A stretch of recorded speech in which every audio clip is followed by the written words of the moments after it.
बिस्मिल्लाहिर्रहमानिर्रहीम। अस्सलामुअलैकुम। 11 न्यूज़ पाकिस्तान के साथ मैं हूं सना हुसैन। चलते हैं खबरों की जानिब। सक्कर से bureau chief 11 news Syed Ziaur Rahman की रिपोर्ट के मुताबिक सिंध में अमन अमान की बिगड़ती हुई सूरत हाल और कच्चे में डाकू राज के खिलाफ सिंध हाई कोर्ट सक्कर बेंच में दायर दरख्वास्त का मामला।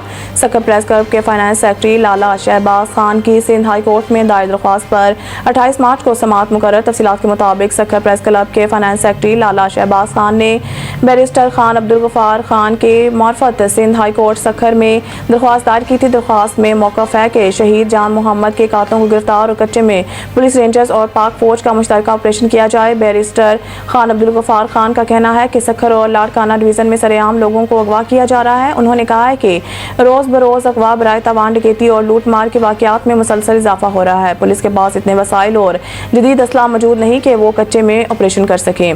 बैरिस्टर खान अब्दुल गफ्फार खान ने मजीद कहा है कि डाकुओं के खिलाफ पाक फौज, रेंजर्स और पुलिस का मुश्तरका ऑपरेशन किया जाए। अदालत ने अफ्रीकैन को नोटिस जारी करते हुए केस की समाअत 28 मार्च को मुकर्रर कर दी है।